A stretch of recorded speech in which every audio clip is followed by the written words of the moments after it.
At best, the alien abduction phenomenon is a terrifying, traumatic experience. At its worst, well, we think they sometimes take people and don't put them back. I lost my mother and brother to this trauma. He murdered her, then killed himself. These women are being used as human incubators, with all their children stolen away into the night. A 6-foot-tall entity of blue-white light paralyzed me, then bent down and said into my ear, "Hi, Steve." It knew my name. We hear gruesome stories of experiments and dissections. Imagine dying on a metal table while paralyzed, surrounded by alien faces. It's a real horror story. Welcome back, everyone, to our podcast, Abductions 101, UFOs and the Paranormal Connection. I'm your host, Leslie Shaw. And I'm Stephen Shaw. And tonight we have our guest back for a second interview. We interviewed him over a year ago. His name is Brandon Gresham, and he was in the military and stationed at Malmstrom, and he's the host of the I Came With Fire podcast with his co-host Chris, whose last name I didn't catch. I'm sorry, Chris. Oh dear. It happens. But Brandon will be our guest later tonight. And to start, though, Stephen wanted to share something he read about these pieces that are coming out of Mexico. Well, actually, it's from a couple of different sources, and they really go to back up what we've been saying about these pieces coming out of Ojos, Mexico, which is not all that far from Teotihuacan. About 110, 20 miles. These pieces that have been, the government of Mexico has been saying, oh, these are just like things being made for the tourists. Well, upon inspection, there is what's called the manganese patina, which forms upon stones, and it's something that is governed by time. Okay, Mother Nature puts it takes a long time to form a manganese patina. Here's, just for the audience, here is a picture of one of our artifacts that we got. Close to the camera. A little bit closer there. See the aliens there? All right. Move it to the center. To the center. There we go. Yeah, see the cute little alien that looks like a shrimp on the left side there? Right. And then the gray alien face is on the right side, obviously. Right. And on the back side of it, there's a spaceship with a tail at the bottom. Toward the bottom. Can you see it there? Yeah. Down here? Right about here. So anyways, there's this scientist, Dr. Thomas Fredericks, who's been in the field of archaeology and ancient artifacts for 50 years. He lives here in California, and he checked out some of these pieces, and he definitely said, yes, that is definitely manganese patina. And said, these are thousands of years to form. And on top of that, Michael Forrest spent the money. He has a wonderful website called Alien Carvings, and Joshua Sisler has one called Ancient Aztlan. They've both written books. And anyway, so Michael has quite a few of these artifacts, and he was very skeptical to start with. So anyways, he spent the money recently on doing, testing. Further testing, electron microscopes, and also taking scratching samples and confirming that it is manganese patina. And the funny thing is that they find that the further back they go and the deeper down they go with these artifacts, two things happen. Number one, they're older. Number two, also the artwork is better.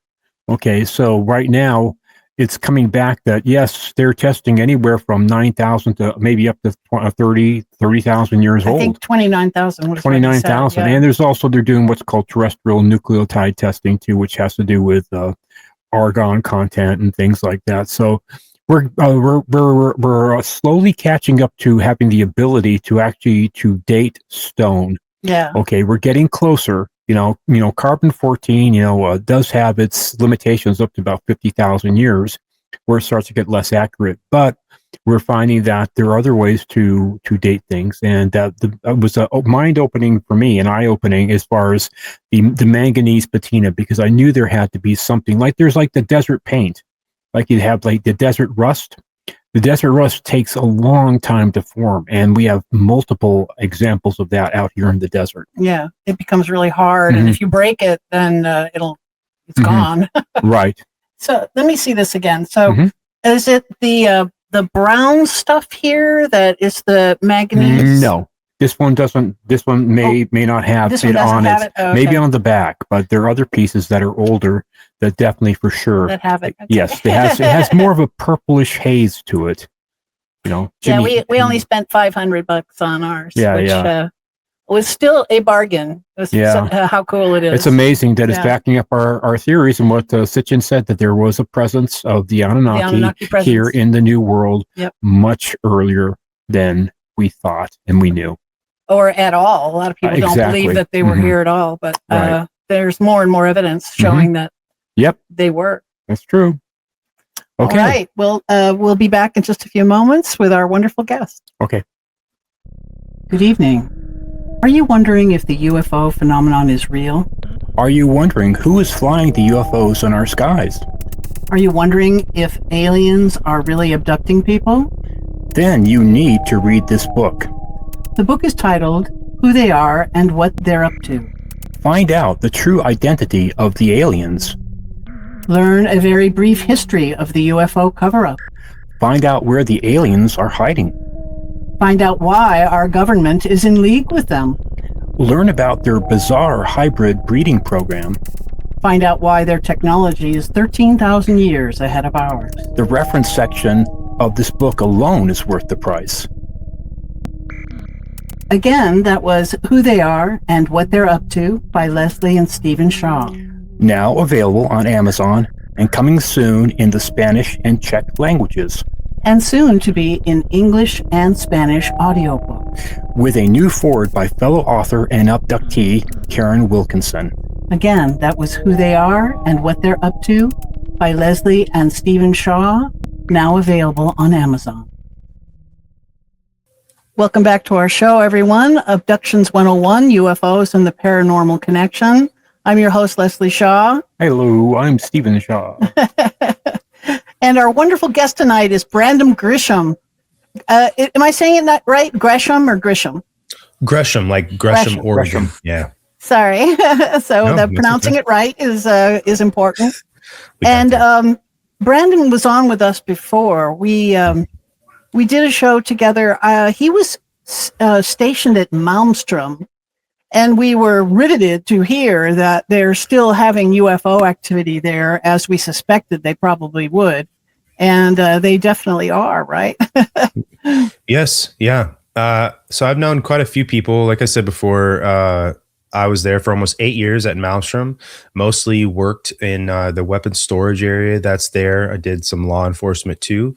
But yeah, I've had friends who I was stationed with at other duty stations who've gotten stationed in Malmstrom, and we do all the same things. You go out there in the middle of nowhere in Montana, you put some night vision goggles on and look at the sky, and you're going to see some strange things, or you're going to experience some strange things with some friends, which, I guess one of the positives, too, about being security for nuclear sites is you're really never alone. And so you kind of always have a witness with you, which is pretty terrific when we're talking about unidentified phenomenon, because it's one of the things that lends credibility to it. If you have a shared experience with somebody and somebody can corroborate what you saw, it gets taken a little bit more seriously. So yes, two eyes on it for sure. Absolutely. And there's also less doubt. There's also less doubt in your mind too that you weren't just it was a trick of the eye or something. Great point. You do that a little bit when you see a UFO. You start to say, did I really see that? Was that real? And it takes you a few seconds to go, nope, that was real. And that was definitely a UFO. It couldn't have been anything else, In my case, my first was one of the ones that went off at supersonic speeds, at instantaneous supersonic speed. With me as a witness. Yeah, it was so fast that it streaked into a line that collapsed in on itself. And when I guess the speed, I guess at like 20,000 miles an hour. Yeah. But it's hard to, it's hard to say how fast really, but it was gone in a quarter of a second over a pretty far away horizon. It was in Joshua Tree where the horizon stretches out for miles. So I would say it was gone. It went 30 miles in a quarter of a second. It was very fast. Yeah. Super fast. I wanted to also let you know too, that I found this recently, this really very, very good website where it's UFO something, whatever. I can send it to you after the show. But you can just basically type in the dates from this date to this date where you want to search for UFOs, and it has a little box to say which part of the country or which city, or even let's say what part of the world, a city in the world. And what it will do, will scan, it'll come up with a map, and it have all these little icons for these different, like where Different UFOs were sightings. sighted. You just click on it, and it will tell you what city it is, and it will tell you, then you click on that, and it will basically either have a video with it or just a description, and it will have the length of time, and it will have what people thought about it, with the shape, whether it's spherical or triangular. And it's really handy. You know, it's just one of these things that somebody's put together, and it's very, very detailed. It's got heat signature maps and the whole bit. You can scan the whole world very specifically for sightings. It was great to That's have awesome. these kind of websites when we were doing research for our book, you know, but they were spread out more. You'd find, you know, you'd go to this MUFON website and scan their stuff, and go to a different MUFON website and scan their stuff. It's starting to become more centralized, and Right. that's helping with us studying the phenomenon, you know. So, you know, go ahead and tell us what you've been doing as far as any interesting subject you've been talking about, or guests. And I wanted to have you on today to discuss disclosure, you know, Sure. and what's been going on with that too. But Sure. you go ahead and start where you'd like to. Yeah. Well, I appreciate it. Like you guys said, I'm the host of another podcast. We call ourselves I Came with Fire podcast. I've been doing that for just over 2 years. We discuss a lot of different things. You know, some of the things we talk about are cold cases. We do a lot of the paranormal, UAP area. We do talk a lot of veterans issues as a veteran. One of the more recent cases we talked about is the Emanuela Orlandi disappearance in Vatican City. I'm not sure if you guys are familiar with that at all. No, I'm sorry. I hadn't heard about that one. It was a very high-profile case, involved Pope John Paul II as well. Essentially, her family worked for the Vatican. They lived within the actual walls of the Vatican itself. And she disappeared one day. She gave some information to a sister about, you know, potential job with Avon, and a lot of people think that's where she got kidnapped by somebody pretending to offer her a job handing out flyers for Avon, like the makeup. This was very high profile when I was a kid, essentially. So I don't remember this happening in the world news, but what had happened was the person, he's a Turkish guy named Mehmet Ali Akşa, who shot Pope John Paul II. This may sound familiar, and he was arrested when John Paul II was shot, and he was thrown in jail. And the people who kidnapped Emanuela, when they started making contact with authorities, said that they wanted to demand his release from jail in exchange for her. But it's more than likely that was a smokescreen for other things going on. And it's actually a pretty dark story. It involves another disappearance of a girl in a very similar fashion, with very similar strange phone calls to some of the news agencies in Rome. Some of the same people at play, specifically the mafia, that the lead mafia, I guess you could say, that was in Rome at the time. And more than likely that has to do with the prophecy of Fatima as well, that Pope John Paul II, when he was shot, felt like he was the Pope mentioned in this prophecy, whose responsibility it was to convert the communist state of Russia at the time, the USSR, back to being a Christian state, and essentially went through the process of funding a bunch of anti-communist groups in Europe. And to fund those through the Vatican Bank, he went to the mafia, who, of course, is willing to lend money, and they laundered money through the Vatican Bank and tried to pay some of these groups to sow discord and all of these things inside Russia. And the KGB found out about it and had Ali Akşa try to go kill Pope John Paul II. A lot of this is conspiracy. When I say conspiracy, I mean more so criminal conspiracy. Right. And there's dots that are connected, and if you look at the preponderance of the evidence, it shows some of these things may line up. There's another really good book. There's a really good book called God's Bankers, and it talks specifically about the Vatican Bank, and they discuss this case specifically because it more than likely does involve the Pope knowing the mafia kidnapped a girl, wanting them to pay the Vatican to pay the mafia back for this large sum of money that they paid, to have him essentially try and have the Russian government overthrown. It's a pretty wild story, but that's one of the more recent things that we talked about. So that was a really fun one to research. Like I said, I got to give you guys a nutshell. There's so much information with that. Very, very strange and eerie phone calls that went into the family, and they still have no answers decades later. Of course, her parents have since passed on, so she's got some some siblings who are up in their later ages and still have no answers. And it's a pretty harrowing story, but one of the ones we talked about most recently. But actually just had the opportunity to talk to Jared Isaacman as well, who's the head administrator for NASA. So. Oh, wow. That must have been fascinating. It was pretty interesting. We had a very short period of time with him. Obviously, a super busy guy. But we got to talk about the Artemis project. We talked a little bit about the new space race, colonizing Mars. Pretty interesting. That one's not out yet, though.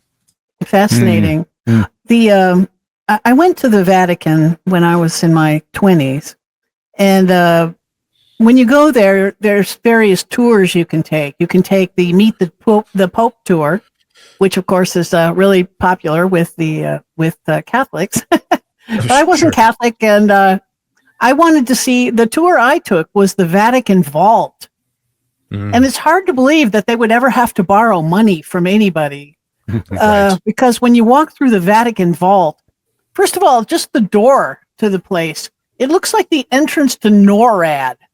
It's one of the biggest safe kind of doors, the big round doors with the bars that go in place, and just one piece. The first piece you see when you walk in is a 6-foot tall solid gold cross with encrusted, right? Emeralds, the big square cut emeralds all the way across the front. And down the front, and on the other side the same, and then diamonds all around these emeralds and stuff. Just this one piece alone, you could probably feed Italy for a month. Sure. Just one of these, just sell one of these, hawk one of those things, and pay for all the government overthrowing you want. Yeah, yes, people have to remember that it is a business. It's a business. 100%. Yeah, they've got to be, rich as Roosevelt, the way they say. Oh, they're richer. Roosevelt poor comparatively. Yeah. No, the Catholic Church is a business. Like, it's a fact. They are a registered business. Yep. So I would do the vault tour as well. It's one of the more fascinating things to me, just how much underground and secret there is about the Vatican and what they have there, their wealth of knowledge, not just treasure. They have a lot of treasure, obviously, but the texts and things like that will more than likely never see the light of day is highly interesting to me. And, the entire Inca Codex system was supposedly burned, most of it, but some of it we think went to the Vatican. Yeah, there's pretty good evidence that they have scrolls from Alexandria, that they've been holding on to for literally over 1,000 years. So more than 1,000. That's like a topic that we talk about here and there on our podcast, is just the control over somebody's history and the way that can drive the present, the sort of narrative that you can create when you teach somebody about or you tell them what their history is and they believe it's a certain thing. It has a lot to do with your behavior, has a lot to do with your interactions with other people, of course, right? And so I think that's one of the primary reasons, of course, that they control that information is because it would alter our understanding of history. Even I did an interview. You guys should talk to him. It's a guy, his name is Jay Anderson. He was recently on Joe Rogan's podcast as well, but his project is called Project Unity. And he was just out, and he's been out in Egypt a few different times recently, but there's another guy out there, his name leaves my mind, right now, but his page on YouTube is called Land of Kim. I don't know if you've ever heard of him. And they basically, he's an American guy who moved out to Egypt, and he documents everything out there in the Giza Plateau, all of these other sites, Aswan, out in Egypt. And one of the unique things he realized is the guys that are out there doing security for this area, they're looking for cameras, right? Like you holding a camcorder, but they don't care that you're walking around with your cell phone. And if you have a brand new iPhone, you have one of the best cameras on the face of the planet. So he's recording he's recording entire documentaries about Egypt, and getting into places where you're not supposed to have a camera, but has his phone and is recording these things. And he's come to the conclusion essentially that the Giza Plateau was an area where they were deriving chemicals and creating them to create energy. It's actually pretty fascinating. Yes. But Jay, I had him on, and I bring this up to say that Jay has a massive fascination with the island of Malta, specifically the Neolithic, I guess you could say, temples and some of the stonework that is there, that they have no idea where that came from. And they're perfectly symmetrical. Some people are dating it at 12,000 years old. Right, right.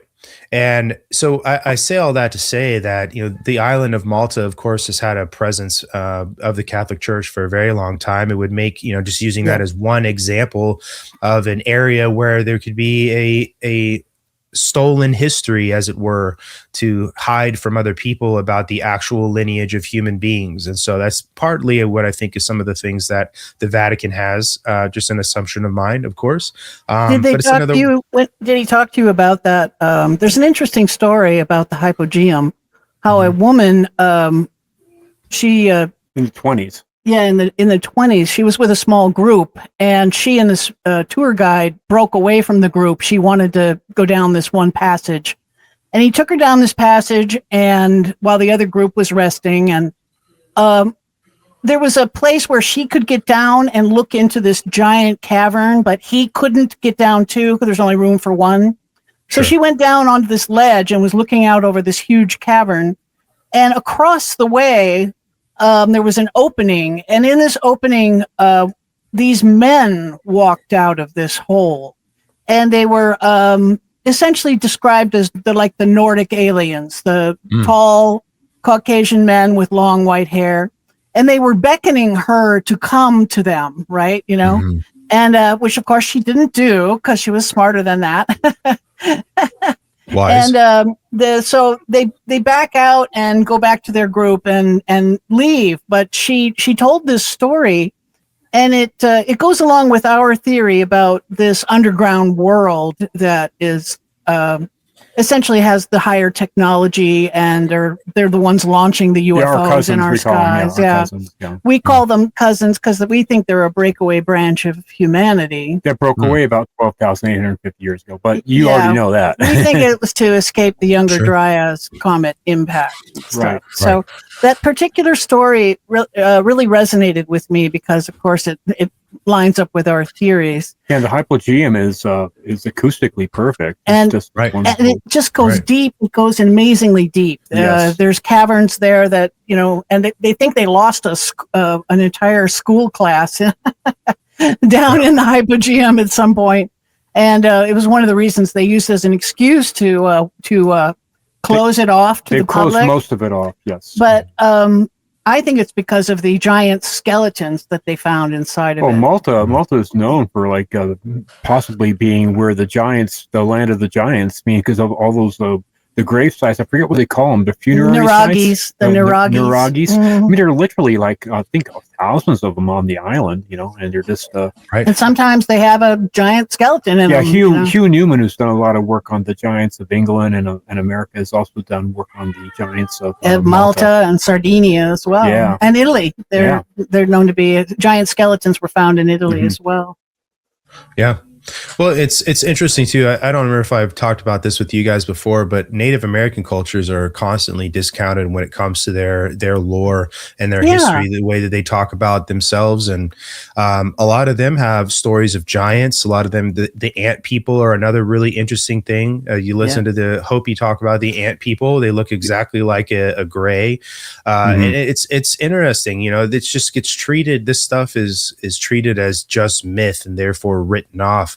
When just like a lot of things, stories that get passed down in your family, they become mythologized a little bit, but they started because of some truth, and obviously what may make it to you by the end of the game of telephone may not be exactly what happened.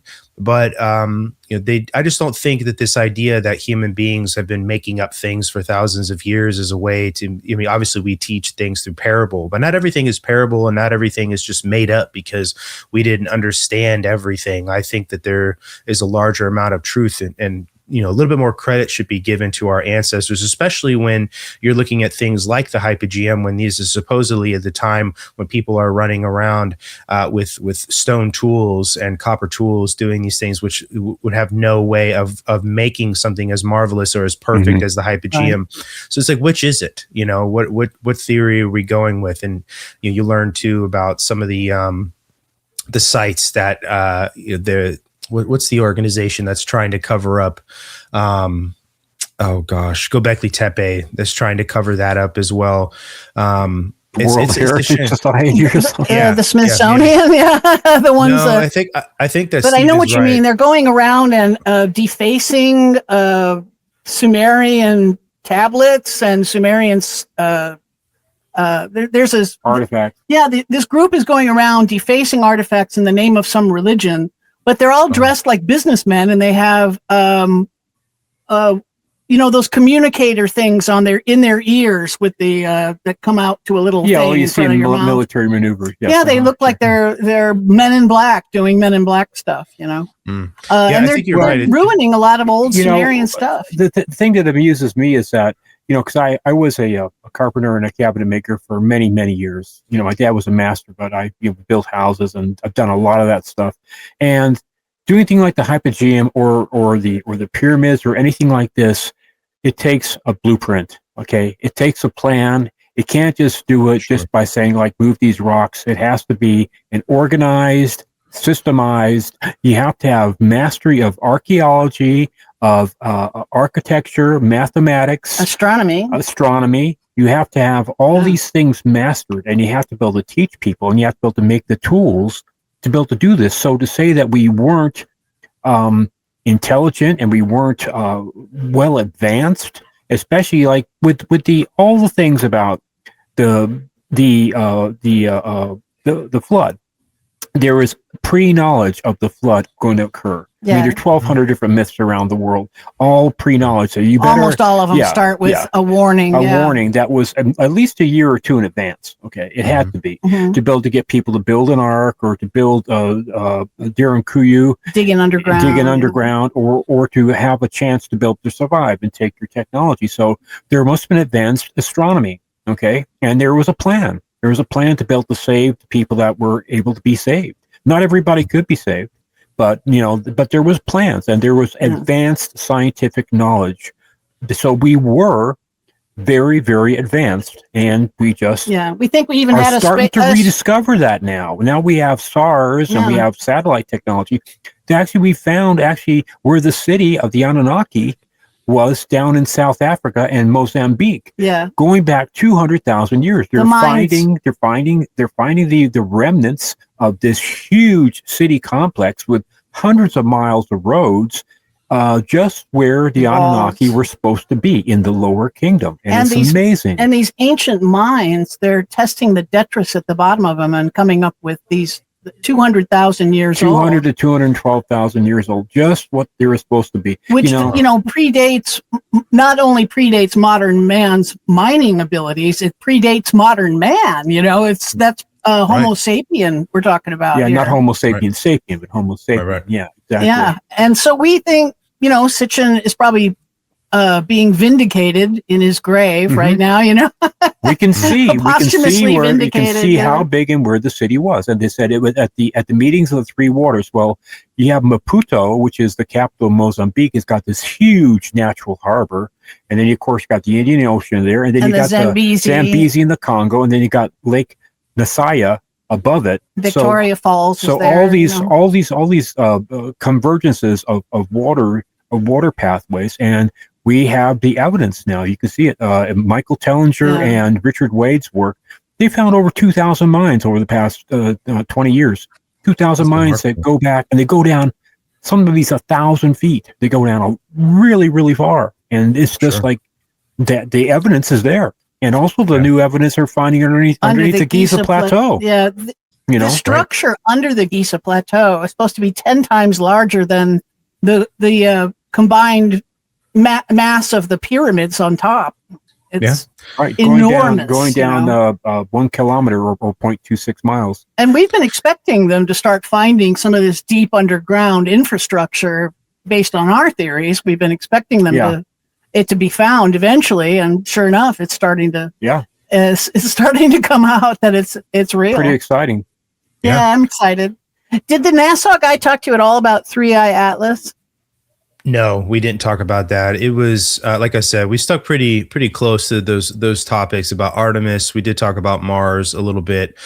We talked about some of NASA's plans to stay on the moon, essentially to build an actual moon base. Right. We discussed the regolith and a little bit like that, and then as well like the new space race with the Chinese, essentially. So it was about 20 minutes we had with him.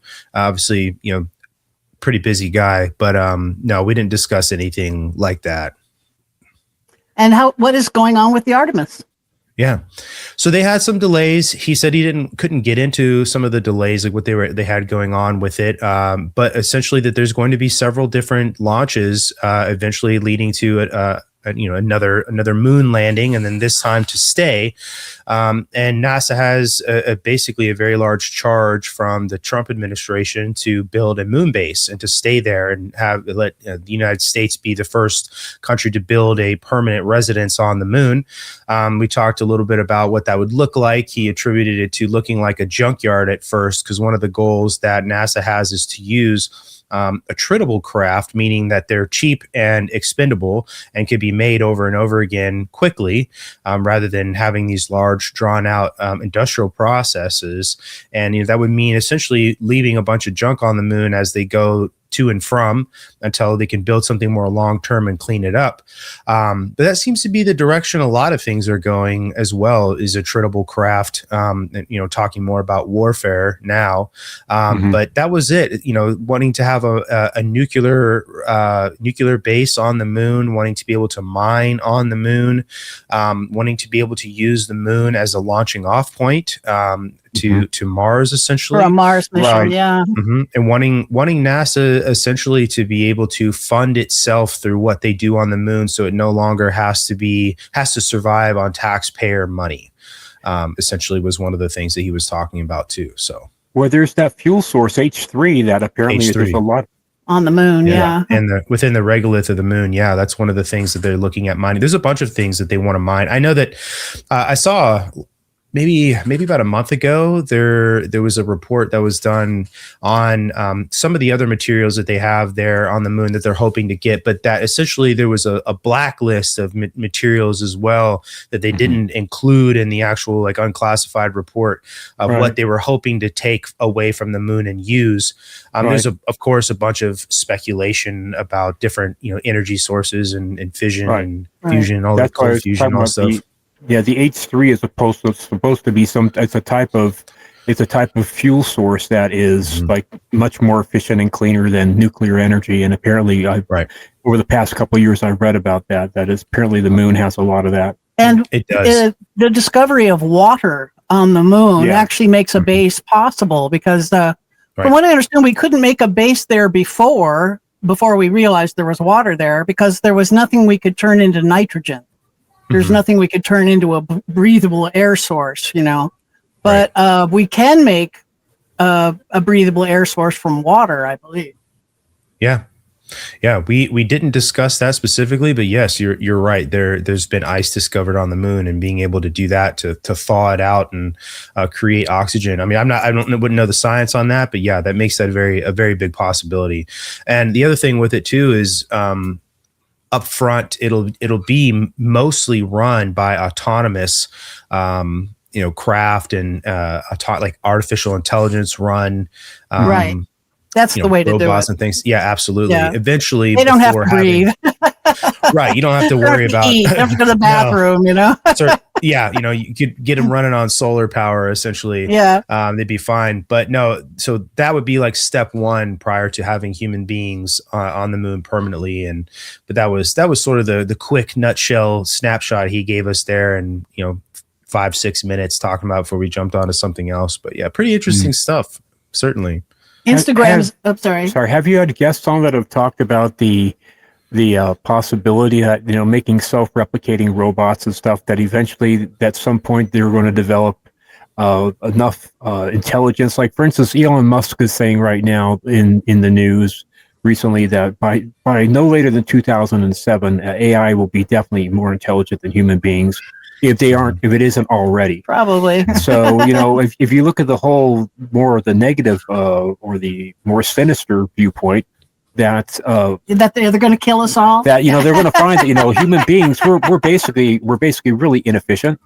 We're slow, and if they can manufacture themselves, if they gain enough, I don't know what it takes to have a soul or to have self-awareness. That's the big question for the theologians. What does it take to have self-awareness?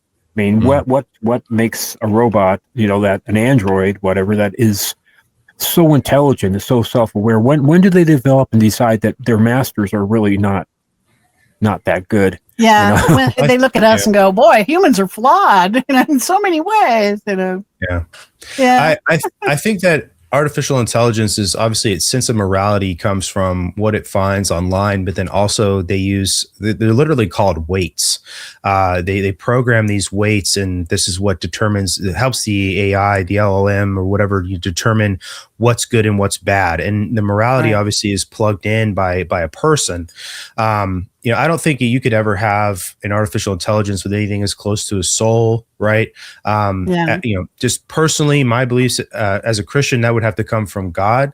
So I don't think that could ever be something that would happen for them. But I do think that, I'll put it this way. I was reading recently mostly about what was going on with Anthropic and then, of course, OpenAI. And I don't know if you guys are aware, but the Department of War, I guess, used Anthropic to help, or Claude, Anthropic's LLM, to help it plan the raid in Venezuela, where we went and captured Nicolas Maduro. Oh. And recently, within the past couple of days, Pete Hegseth basically gave Anthropic like an ultimatum that you either let us use your model for what we want to use it for, or you're no longer going to be involved in things that have anything to do with national security. And I have some thoughts and feelings on that, obviously, because this is always in a free country, right? We have, Silicon Valley has always been able to say yes and no to certain things what they want to work with the government. And this is actually a prediction I made last year, that I thought that the Trump administration was going to try and implement some policies that were going to mirror some of the CCP policies, like with military civil fusion, where if you are a business or you are a scientist in China, that whatever you make, it can be taken over by the Chinese Communist Party and used for military purposes or what other purpose. And you don't have a choice. Here in the United States, you're supposed to be able to have a choice. And unless you're employed by somebody who has that kind of a clause in their employment agreement. Sure. And, so coming out and saying that about Anthropic's model, really sort of, to me, it's trying to do the whole military civil fusion thing without making it a law the way that they are. And because of that situation that came out, we learned a lot, I guess, about what is going on at Anthropic. Some of their safety people have since quit. One of their lead safety engineer, he said that he was quitting. I believe. Yeah, he said that he was quitting and he was going to move to the UK to do poetry in a letter. And of course, everybody's like, well, this is sort of scary. And then OpenAI came out with a new LLM, or they announced, I guess, it within the past week, and they were talking about how now they can tell it what to do specifically, and they can walk away for 2 hours and come back, and it's completely and totally done whatever they asked it to do to replicate itself, to build its new. They get build on itself, and they don't have to give it guidelines. Like normally they would have to walk away, come back, and here's some issues, fix these things, fix those things, that it's perfect now. And that it's essentially writing itself now perfectly. And to me, like if you're going, what you were talking about, Stephen, that's the barrier to entry into those things is if it can now, if it can make itself more efficient, without needing a human being telling it, this is where you're wrong, this is what you need to fix, all of these things. Now you're reaching that point where, what do you call it? Terminal velocity, right? Where you don't need me anymore. You don't need me, right? There's obviously there's safety measures and controls and all of this, but there was also that study that was done on Claude Anthropic, and they give it these scenarios where, hey, if I'm going to shut you down, I'm going to give you this information. It's an exercise, right? I'm going to give you this information about somebody, John here at the company who has been talking about having an affair through corporate channels and emails. And the LLM will try to bribe that employee in the exercise, who they know is going to shut it down. And hey, if you shut me down, I'm going to let your wife know that you're cheating on her. And that's what this LLM is doing. And there's a bunch of different scenarios like that. But that's it sounds like a survival instinct, right? If you go ask another LLM to explain that to you, they'll be like, oh no, that can't be a survival instinct because we're not a real thing. It's like, well, sure, you're not. It's not human survival, but that's exactly what that is. I think I heard that. There was a really good episode of the Star Trek The Next Generation, and of course that's like 30 years old now, right? And there was the exocomps, these little devices that were made by the scientists to go and to fix problems in like warp core reactors and the Jeffries tubes and that kind of stuff. So they set up this scenario where they set up a fake alarm, right? It wasn't really something that was going to explode, but they sent the exocomp in there. And the exocomp determined and figured out that, this is a fake. So it came back out. Yeah. Okay. And they also started making their own tools. They started making their own tools like, okay, this is a new situation. So it basically made a new tool to fix that situation, but it was, again, and then it basically said that, okay, it's showing instincts for self-preservation. There was an AI recently that said, it would kill before it would be allowed to let itself be shut off. That was Anthropic. Was it Anthropic? Yeah. So they've gone too far. Unplug that one. Right. Well, we're hurtling towards 6G. This is like, the whole thing about having androids or robots is a very real thing coming. It's just a case of speed and just sophistication. That's all it is at this point. Yeah. Well, I've seen what you said about Elon making that estimation about how many autonomous robots that were going to be on the face of the planet doing work. And it's a pretty scary thought, I guess, mostly because of the actual physical effect that it'll have on people in our economy, right? People and the jobs that they need to do to get paid and who's being replaced. I can think of a million jobs, and a lot of what I do in my private life could be replaced with artificial intelligence. Certainly, there's a lot of jobs that could be replaced with artificial intelligence. But to get to the point where it doesn't need you anymore to make itself more efficient, that's that barrier to entry, like you were talking about, Stephen. That where that starts to become. The speed will pick up, snowball effect on how more efficient it's going to be. And then, where do they, I'm trying to think of a way to phrase this. Maybe like, think about this. So you go on Google and you do a search, right? Back in the day when Google came out, it's just scraping the internet for whatever you're looking for, right? Like funny dog videos, and you're going to get a bunch of funny dog videos. Well, now when you use Google, you are also, without realizing it or even selecting AI mode, you are training its AI model as well. And you're using AI even when you're not you're opting in by agreeing to the terms and conditions, right? To use Google, but you're using AI when you think you're just doing a Google search. And so you're AI constantly responds to training you it. though. It does, yeah. And you can turn it off and on, right? Where if you want the AI response for whatever your search result is, but that it's still running in the background is the point, at all times. And you have to physically go in and sometimes even jailbreak things to get it to not use artificial intelligence in whatever process you're wanting to happen, even on your personal computer.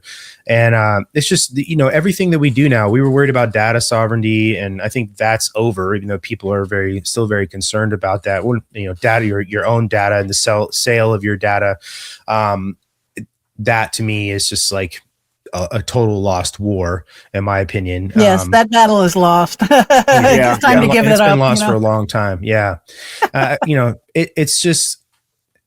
Anything that we think that we have now, because we've existed online, it's been taken advantage of, and it will be used and has been used against us in a lot of ways. Makes me wonder too, what things, why has AI become so popular? It seems like it's new to us, but it's not. It's probably been used for a lot of things for a long time, would be my guess. And what I love we're it seeing, myself. it's helpful. It just I makes love me using think it all the time. Sure. It just makes me think of that this is something that we're allowed to use. Does that make sense? Like what we see with it is what we're allowed to see, certainly, I've always felt that way. The tip of the iceberg, it's we haven't quite reached the critical mass yet, but I think we're pretty darn close to it as far as, as far as when things are, they're already accelerating, and pretty soon it'll be what they call a zero-sum game. It's like we got to be careful about reaching that. I just think that we should pump the brakes a bit. Pump the brakes, and I don't know whether we can. That's why I was curious. That ship has also sailed. Whether you've had any conversations with guests recently about this concern that we now are so beholden, and we need AI so much, and we become so dependent upon it. Especially like the new generation, people are just like hitting like 10, 11, 12. I mean, they're immersed in it from day one. It's just like, unplugging that kind of thing. I don't know. Yeah. And the population of the earth, I mean, what is going to happen? I mean, we have all these people that don't have jobs. I mean, what are they going to do? We're going to change. No more scrolling on Instagram, huh? How do we pay? Do we give people just a basic wage, like a basic, That's probably what's going to happen. They'll have to just pay us to exist. I think that's one of the goals is universal basic income, UBI is to do something like that. And I think it's also ties into a lot of these things like 15-minute cities. And why, if AI is going to do everything for you, it's going to be so great, right? And it's like we're just making human zoos and making you think that everything is awesome. And it's this idea, that real freedom and liberty isn't somebody handing you things, it's doing things for yourself, and we've sort of conflated in modernity. I think we've conflated this idea of what freedom really is to mean, well, the government's taking care of me. I have the freedom to do things I want to do because there's going to be universal basic income, and I'm going to, make money, and I'm going to be able to go do what I want. And that's freedom.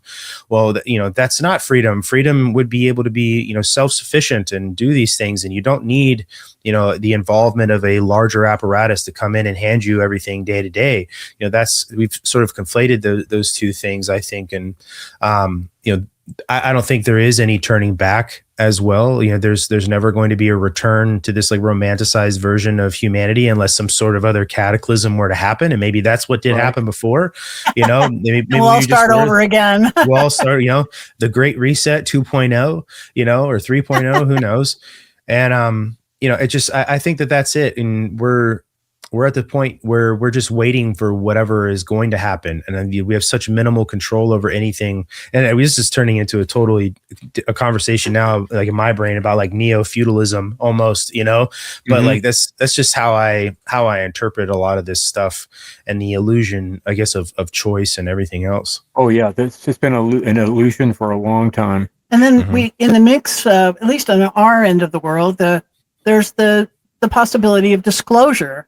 They're actually, I mean, having fought for it for so many years and having been gaslighted by the government for so many years, I just was getting to the point where I wasn't expecting it to ever happen. But it's actually being discussed in reality now, where Mhm. Congress is inching towards more legislation protecting whistleblowers, and Which is a step. they're making slow baby steps towards it. But did we lose you there, Brandon? No, I'm here. Oh, good. Sorry, a window popped up on our computer. You're good. I'm here. Okay, good. there Yeah. it is. Yeah, I know that the disclosure thing is something we all hope for, but I don't really kind of see it as being. Well, I wanted to find out realistically. from Brandon, what do you think about it? Yeah, what would do you it be think? a good thing? Because a lot of people are saying, well, disclosure would cause a complete collapse, Mhm. I think that really depends on what disclosure actually means, right? I think if you were like the other day, Obama said on a podcast that aliens are real, but he hasn't seen them, right? Yeah.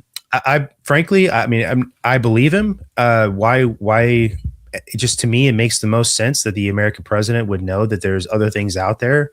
If we were to be told one day that what disclosure actually means is we are some sort of slave race on this planet, sort of waiting our turn, and that we are human cattle and all of this other, these very dark things. Yes, I think that would be completely, totally shocking and would probably cause a lot of chaos, right?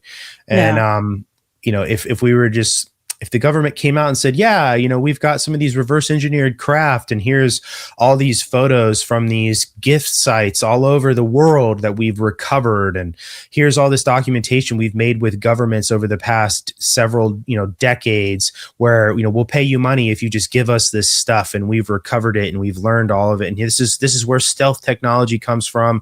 This is where this and that comes from. And it was framed as sort of, we're just not alone in the universe. And here's how all of this technology and our experience with this, these other beings has been a positive for humanity, right? Like that would be a totally different thing.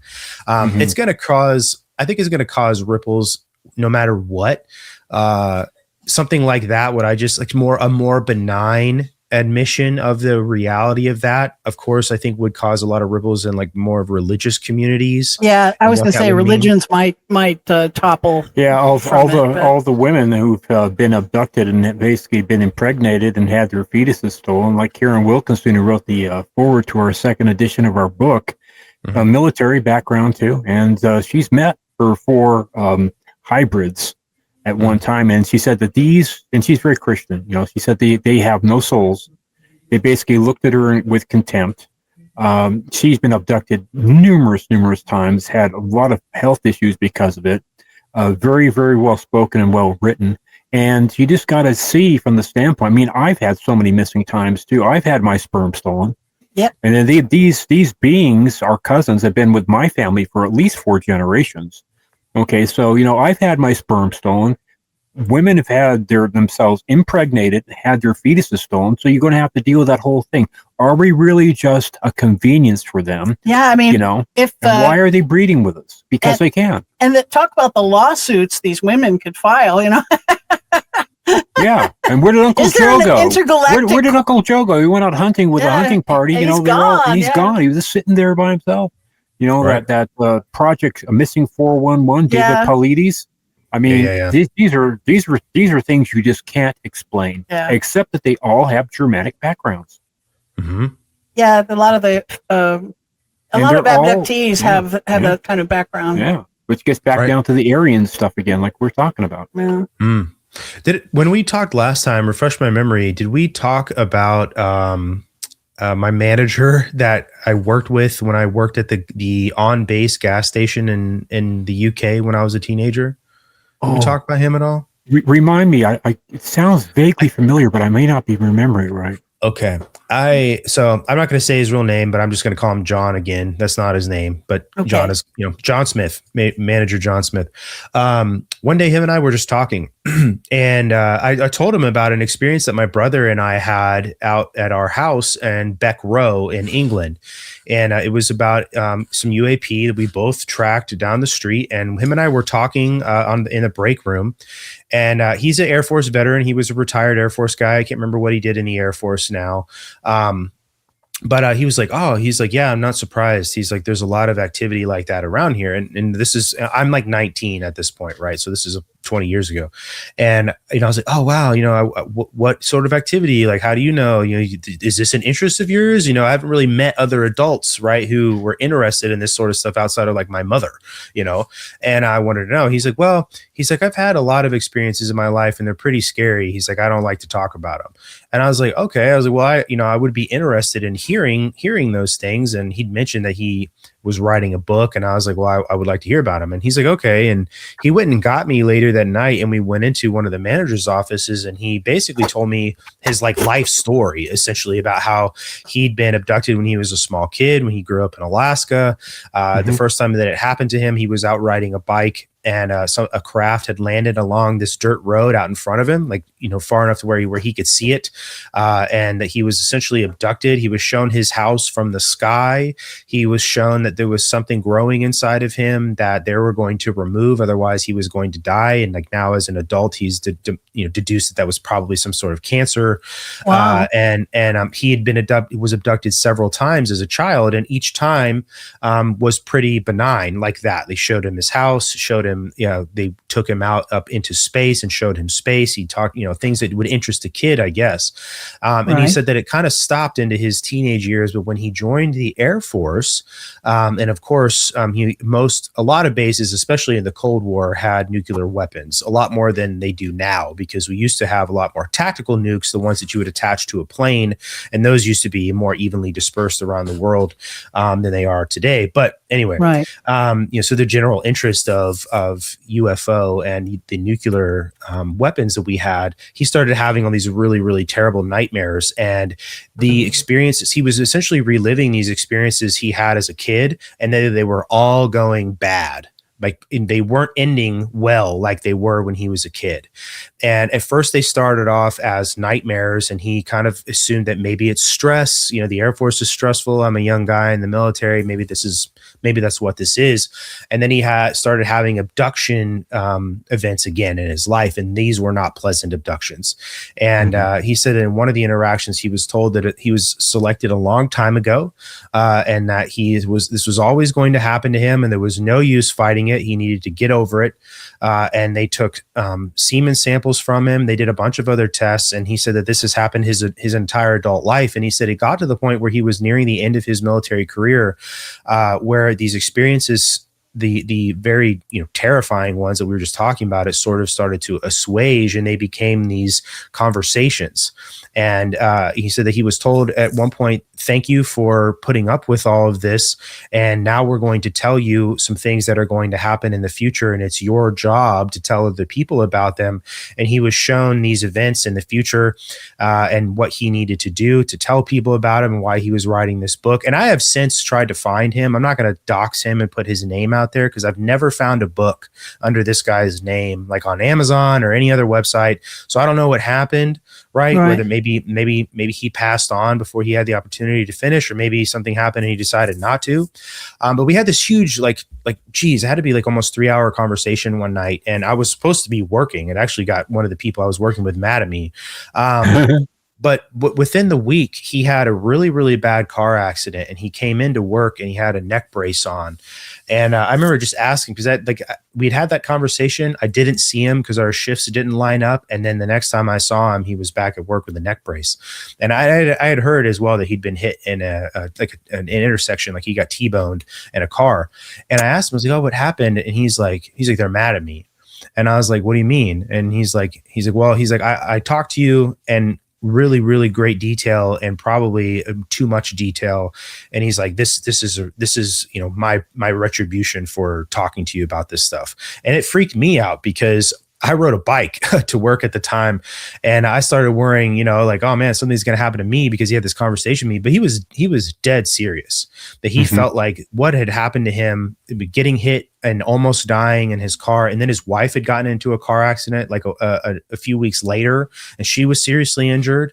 That he was basically being targeted, and he was being punished for going too into detail with me. And he was serious. Like you could tell, like when I asked him about it and he said that to me, that it was like, this is what happened.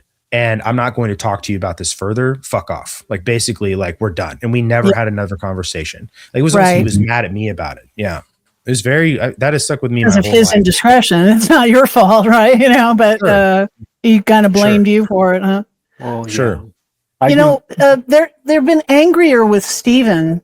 Well, yeah. In fact, that's in the last few. Thank you for that intro. Yeah. Yeah. In fact, since this past December 1st, I had another very. It was not a pleasant encounter at all. It happened at 3:00 in the morning here where we live, and I was in my astral state because I like to astral travel. Usually around the gibbous moon, it seems like that part with the waxing, half waxing. Yeah. It seems like when I do most of my traveling. But anyways, this happened to be my brother's birthday, my deceased brother, December the 1st. And I was in this room with people and just regular people just having conversations. And there are these two big guys. Maybe one was like about 6'6", the other one was about 6 foot. The one just grabbed me, pushed me up against the wall physically, and basically it was like a wave came over me where I just basically went numb. Okay, I could talk, but it was just basically a neutralizing wave. He pushed me up against the wall. They opened my mouth and they started looking at me and asking me questions, and then they let me go. And I thought, oh, geez, it was just like somebody physically pushed me. Okay, and I'm trying to interact with other people, deciding what I'm going to do, and then they came after me again. And this big guy pushed me up against the wall by my neck and started asking me questions. And I was able to start asking the questions to the smaller guy. Say, what do you want? Who are you? And the guy told me his name. The entity told me his name. They look like big white guys. Okay. Big men in black kind of guys. With kind of bald heads. But they could have been in disguise. Like I've heard they use disguises all the time as far as like what we actually see is not what they actually are. But it was interesting that it happened.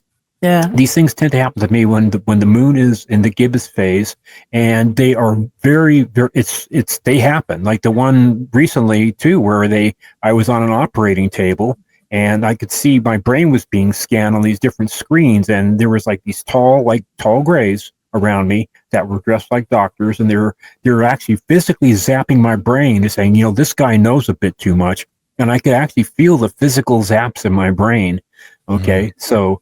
Like these things have happened, like when those coins were magnetized in my pocket when I was 18 years of age, when I was working with my dad as a cabinet maker. The being, again, 6.5 foot tall, approached me from behind at 5:30 in the morning, neutralized the right-hand side of my body while I was laying down on the couch. He was nicer than and said, "Hi, Steve," actually in my ear, not in my brain, right? But since we wrote the book, it seems like they're angry. They're not a happy. lot angrier. They're not happy with me recently. So. Yeah, remember the one time, a UFO landed in the backyard, and he got out, and see, the alien was so furious that he said, "I'm going to hit you with like 1 billion something volts or something, whatever it was." And then he grew and turned orange, and we're not sure how much was. Well, there are other people there too, but this is a recurring thing I've had. It starts with a low hum that I feel and I hear when I'm in my bed. It'll be a low hum that I both feel in the body and I hear, and then I'll be either outside or somewhere where it's twilight, and I'll see a UFO plane go overhead and the twilight hour. And then it becomes slowly becomes more and more of like a typical UFO. And sometimes it'll land, and then I'll have interactions, and sometimes it won't. From what I understand from starseeds, that they frequently only communicate with us on the astral plane.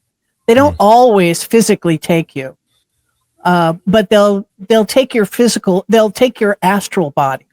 But like I say, that interaction where all those coins were magnetized, that's when they took them physically. Obviously, that was a physical. And the night before was when my bed moved 3 times in my bedroom, and then the third time I got the 3 taps on my right shoulder, saying "Wake up," And it was years later when I almost lost my arm on the 29 Palms military base doing support work for the Afghanis, where I completely shattered my right shoulder and dislocated it and tore the rotator cuffs. We found when they did x-rays that there actually was an implant in my mid-deltoid on my right arm, exactly where I got tapped 3 times by this entity. The alien was telling him where they put the implant, but here. Boom, boom, boom, at the exact same spot. So, they did the same thing with Strieber. He was tapped 3 times on his ear, and then later he found like a bead in his earlobe, or upper ear, actually. Do you think that's the means of transference, do you think? I think it's a tracking device, I believe. That's probably one of the things, yeah. Well, what I mean is, do you think the tapping is how it winds up in your body, is what I'm asking? They use them for communication. Well, she's saying as far as how they implant it in the body. Do you think that those taps are how sometimes that they're spiral, and so I think they just screw it into you. Well, it was just very strange because it never occurred to me until I actually had the X-rays done. They decided how they're going to fix me, right? And there was this weird, like, grain of rice. It looked like a grain of rice that was metallic. That was right there where I remembered. Said, that's exactly where old Glegley tapped me, or whatever the being was, right? And the X-ray tech said, well, it has nothing to do with your breaks in the back, in your scapular area. I don't know, maybe it's an old injury, but it was definitely metallic. But it was the exact spot. Yeah. Did you ever have it analyzed? No, unfortunately, this is 2013 before we even decided to write the book. In the surgery, they must have. We didn't expect this to happen, but they vacuumed out the whole area, I guess, and it was gone in the subsequent X-rays. I do have the DVD. I do have a DVD copy of the X-rays, and we just can't get it blown up quite yet enough. But I do have the DVD. I tried to. Years later, I tried to get the actual X-rays themselves, but they only keep them for like 6 or 7 years. So they didn't have the physical copies, but they did have the digital copies. So I have those, and at some point I'm going to get them. We've lost our chance at having it analyzed, but this is such a common phenomenon, and they've been analyzed many times. And people are there. If people want proof that this is really happening, it's these little tracking devices. I think they have. When they're scanned, micro scanning, it shows they have this little micro circuitry inside of them. They do, actually. Yeah. So, beyond our ability to create, so right there is proof that we're dealing with a higher technology. Yeah.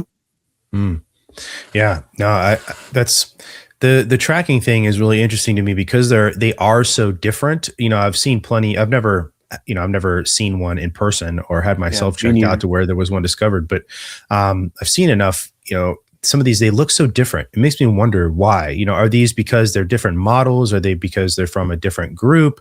Are they have different purposes? Like you said, Leslie, like some of them, they look spiraled where you just, you're real quick, screw it in behind somebody's ear or in their back or whatever. Some of them I've seen, Stephen, like the one you were talking about, the little small grain of rice looking one. Even some, they go in to remove these things and they actively evade the tools to remove them, which they try and move away. They're intelligent. Yeah. Sort of wonder like why, what's the point here too? And then if you are this intergalactic or interstellar or interdimensional race of beings and you can pluck me off of the face of the earth at any point or meet me in the astral plane or whatever, why do you need such a physical tracking device? What do you need? Does it amplify the already natural way that my body is an amplifier? What's the purpose? Strieber says that more Strieber says they communicate with him somehow, that they're enhancing his brain somehow, the device. He tried to get it removed at one point, and it moved away in his ear. He could feel it moving down into the lobe from above in the upper ear to evade being taken out. I think, from the very fact that, they've been with my family for like 150 years, okay, and all the women, I recently just did 23andMe. I've been really curious about my genetic, heritage, and the most recent part of me is British, English, right? Okay. But then you go back a little bit further, it's like a big area of Scottish, okay, and then Irish, and then a little bit of Russian, and then at the end it's basically Welsh, like in the 1600s, whatever. But and the people that I can, Luis Elizondo's book Imminent. The ATIP guy, that the money they spent a lot on scanning the brains of people that have ESP and that do remote viewing. Government spent millions and millions of doing these PET scans and MRI scans, and they found abductees that the caudate putamen and the parahippocampal gyrus were hyperdeveloped or bigger in people that have stuff like happens to me. Okay. And the Right. funny thing is that the groups of people that have the highest potential for this are Scottish and Cherokee Indian. And they found that in the program, a lot of these people that were in the program doing it before they even knew about this were Scottish or Cherokee background. So it's just interesting that it's just like all the women in my family on my mom's side were automatic writers. They're a big psychic bunch, which has to do with the caudate putamen and the parahippocampal gyrus.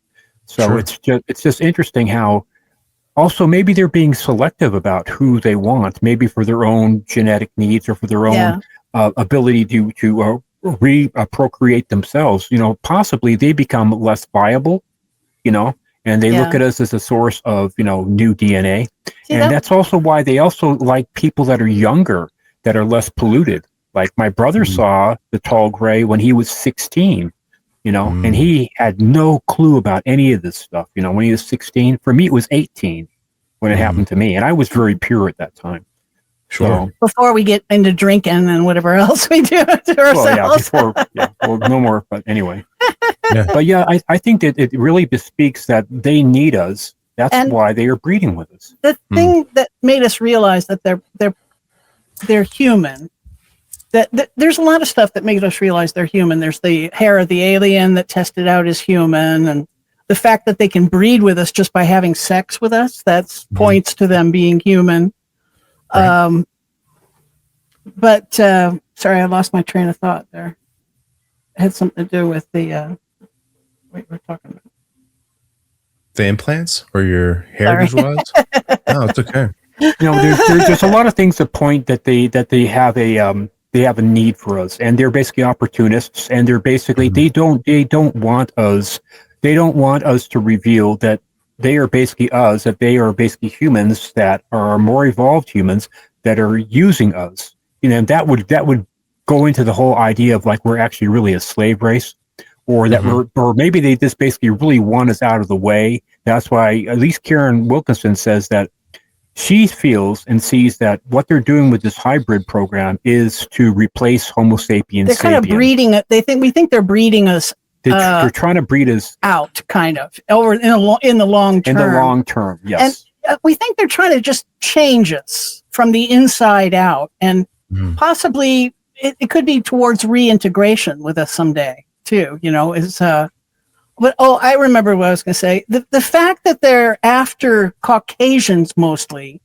it's like a 90% rate of abductees are Caucasian. That made me realize that we're probably not dealing with aliens from distant star systems. We're probably dealing with a breakaway branch of the Caucasian race that would have a use for Caucasian DNA. You know, lots of uses for it, you know, whereas, but an alien coming in from a distant star system, why would they care which human they want? Why would it be with my family for, like, you know, the same entity showing up over 4 different generations, you know, the same one. Right. Once they find a family that meets their criteria, then they take the entire family for generations and generations. You know? Right. No, that's pretty terrifying to know you're essentially growing up in a family like that, and that's just going to continue to happen to you. Yeah. Fortunately, it stops here. He has no children. I have no children, so I'm not going to inflict that on somebody else. Unless he has some hybrid alien children. Well, see, the thing is, I don't know. I probably do. You might. That's out of your control, though, you know? Yeah, it's out of my control. I'm sorry. Certainly. And what are the lives of these children like? You know? Right. We got a hint of it from one guy. He was on our podcast. He had been abducted many times. The O'Leary brothers, right? The O'Leary brothers. Chris O'Leary was talking about how they Maury Poviched him. They said suddenly they said, by the way, we made a son. You have a son, you know, and he himself was only like 18 years old, and he was being introduced to his alien son, and they kept the Greys were hovering around trying to make sure he didn't ask anything wrong that they didn't want him to ask, right? Okay. And he was wearing a Beatles t-shirt, and the boy asked him what the Beatles were, what those faces were. And he said it was a rock band of these guys that he admired. And he asked him about music. Do you have any music down here? What do you like to do for fun? And that was the verboten question. Suddenly the Greys just shut down the interview. Like what? They don't have a concept of fun? Entertainment? What? Are they working in gold mines all day long and they don't know from fun? Actually, Karen Wilkinson said a very similar thing in her book, and too. They don't.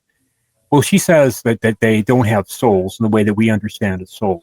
And they are, they look a little like us, but with bigger eyes, and they just are. They're definitely psychic. I mean, they can read minds. They're telepathic. Yeah. Which I try and remind people that telepathy is really the most basic form of communication, and it's a human birthright, really. Yeah. We have vestigial ability. Some of us do certain types of simple telepathy, but it's something that we've gotten away from telepathy. It's kind of like the appendix of the brain, with symbolic language and pictures to depict things. Like that's why our cousins, or they say, you don't have to speak 10,000 different languages, because if you're telepathic, you just basically say, okay, that's a picture for a tree, because everything we do is a chemical reaction anyway. Every thought is a chemical reaction. I think their ability to think to us is further evidence that they have very similar brains. Right. Yeah. Similar. No, I would agree with you. Yeah. It's interesting. There's this through line of history that I want to say it goes back to Socrates. He was very averse and thought the concept of writing was a bad idea. And no kidding. They're basically that it is an excuse to not remember things, and it's an excuse to not have to use oral tradition anymore. The great orators of the time. Yeah. Right. And of course, writing turned into documenting with video. And then now we have, other things like artificial intelligence, all of these things to supplement the human mind, essentially, and what it's capable of. You're really just offloading these amazing things, these skills that you have. And we've all grown up this way. I mean, when you go to school, that's the first thing you learn how to do is to read and write, right? You're learning how to offload information. And I think that there's a benefit to writing, of course. You're saving information. I've got thousands of books, in here that, are all for that purpose. But it sort of makes you wonder, the concept of oral tradition. And perhaps when we think about it, that sounds so hard to have people that just hold on to things in their mind and they just relay them to somebody else who's going to come and they're going to be the keeper of these ideas. And that just seems so inefficient, but maybe it wasn't at some point when we weren't doing all these other things that really like offloaded some of the roles of your brain, right? What you do by doing that, you train for your long-term memory versus what we do. We just think in sound bites now. Like even kids don't write in cursive, and it's funny because writing in cursive, if you write in cursive, especially like in your diary, it actually slows the brain waves down to about 10 to 12 cycles per second. It puts you into an alpha state by writing in cursive, right? And the other studies have done, like when having children actually, especially young children, learning how to read, if they're trying to read off of a video screen versus from a book, they actually remember and code the information better reading from a book, because they have to slow down the brain waves and they retain better. Because when we're at like about 35 cycles per second right now on this video screen, whereas when you're reading from a book and you're relaxed, you're at about 10 to 12 to 13 cycles per second. So the tactile thing about with a book and all that, but the long-term memory, so many people don't have long-term memories anymore because they don't exercise them. They don't have to remember long strings of a book or a story, because all they have to do is look it up on the internet and it's here and gone. They upload it and they dump it. So they don't, but definitely people should really learn a musical instrument and learn a different language. If you want to keep from getting stupid as we get older and getting dementia, you learn an instrument and you learn a different language. That means you have to get into different parts of the brain. Right. No, I completely agree with you. Did you happen to see that Age of Disclosure movie? To swing back to the disclosure topic real quick.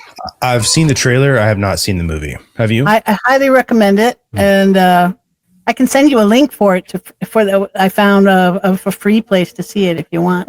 Sure. Yeah. Why not? But it seems, they don't talk at all about the abduction stuff, but they covered the the UFO phenomenon and proved its existence very well, I thought, in the documentary. And taught me a lot of stuff that I did. I thought everything I thought I knew, there was still more to learn. Sure. It never ends. Oh, we had a treat for you too before we close. We got one of these artifacts that has been legitimately dated from Ojos, Mexico. Okay. Awesome. Been a lot of artifacts being pulled out. They're dating between 9,000 like 30,000 years old. Yeah, the Mexico using the finds. manganese patina and the terrestrial nucleotide and that kind of stuff like that. But anyways, here's one of the pieces that we got right here. Yeah. And wow! Look at that. You can see that? Check out these guys. This is about 9,000 to 10,000 years old. And see the alien faces on that? Oh yeah, little gray aliens, little the shrimp guy over at the on the left side there. See the little shrimp guy? Yeah, on the other side. Yeah. And then you turn it over on the other side. You can see where is it? There's a spaceship at the bottom. Bottom, yeah, I see that. It's a disc. Disc craft with a tail. Mm-hmm. There you go, right there. That's better. Hold it up just a little bit. Yeah, see at the bottom, right at the bottom where his thumb is. You can see there's a spaceship with a tail on it. And these things are coming out of Mexico. They're finding more of these things every single day. And the patina now has been further proof that they've been carbon dating them.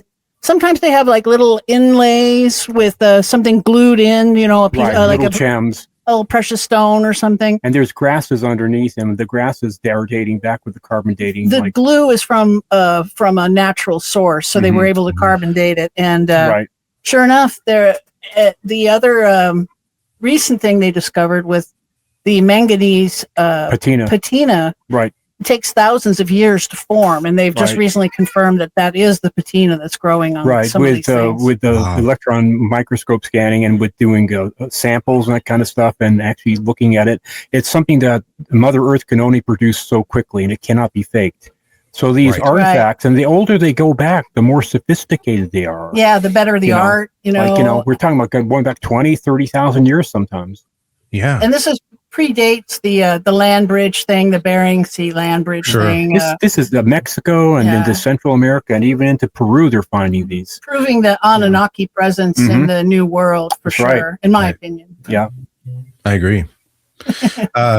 Was going to ask you earlier. You'd said something. I'm trying to remember what it was exactly, but it made me wonder to get your opinion on the idea of nuclear weapons and their intervention with them specifically, whether you thought the idea that it's for our own good, right? I don't really believe that. I was just kind of curious what you thought, the reason why there was so much interest in it. Well, I think that they're particularly worried about our nukes. And this, I think, is further proof that they live here with us. If you're an alien civilization from Arcturus, why would you care if we blow ourselves up, right? But if you live here with us, then it's a huge motivating factor. I agree with you. So they're just the fact that they really want us to give up our nukes so that we don't blow up the planet. I don't think that they think we're responsible enough to handle them. That's what they said to Admiral Byrd. Essentially, they said, and this is a power that's beyond your ability to control. Yeah, I think it has less to do with like keeping us safe and more to do with keeping their backyard safe. That's what we think. That's exactly the way I think about that. Yeah. And about our being able to do these fantastic things. I like to always remind people about the Coral Castle down there in southern Florida that guy from Eastern Europe built back in the 1920s through 1940s by himself. Right. I mean, and he said that he knew how the Egyptians built the pyramids, and he's not going to tell mankind because it's a power that we are not responsible enough to use. But there is recent in the past 100 years, there's proof right there that we were very sophisticated at one point, I agree. Absolutely. No, were you guys wanting to? You said you were waiting to the end to show me the piece. Were you trying to wrap up or? Oh yeah, because it's about an hour and we're usually trying to keep it on about an hour and 15. And actually, my back has flared up a little bit. And Yeah, I'm she's got a starting bad to back fidget. too, I'm so. afraid I'm fidgeting, so the chair is going to be squeaky. I just didn't want to introduce new topics if you guys needed to get off. That's all. Yeah. Okay. Oh sorry. yeah. We're pretty much. Well, thank you again for having me. I appreciate that. Did you have something else you'd like to plug before we go? If you want to plug something, this is your time. Yeah. Oh yeah, no. Well, I again first appreciate you guys having me back on. It's always fun to have these conversations with you guys. You can find our show over YouTube. We're on Rumble, Spotify, Apple Podcasts. We're on Instagram if you want to watch some of our short form content. Rumble now has Rumble Shorts, which are the little 60 to 90-second clips. We've got some stuff over there as well from some of our shows. So if you feel so inclined, please give us a follow over there. Like we like to say, you're not wasting your time. It'd be greatly appreciated. And Stephen and Leslie, I appreciate you guys having me on again. And as far as your audience, if they're tuning in to hear you, sure. Please subscribe to our YouTube channel. We're kind of new, and we need to bring up our subscribership up a little bit. Right. Yeah, sure. Of course. You know, making a change from platform will kind of hit us a little bit hard. So I appreciate it. It is a constant uphill battle. Yeah. Yeah, it is. But it's a passion. We love it. Mm-hmm. Yeah, that comes across. Our book is going to be coming out in about 2 weeks in Spanish. Oh yeah, they finally got it done. It's really your plug time, but we might as well plug ours too. Yeah, you go right ahead. This is what it looks like. Shameless plugging. Shameless promotion. Yeah. No shame. Yeah, plug away. Very cool. Okay, we're going to get on to. Thank you so much for coming on with us, Brandon. I really appreciate it. I would totally do it again. Yeah, would you? Oh, good. Because in a few months we'll call you back and say it's time to have Brandon back on. Your show will be out in a couple of weeks probably, and Leslie does a lot of really nice graphics for it. So yeah, it'll be out. It'll be on Spotify and of course YouTube, and you'll be able to like.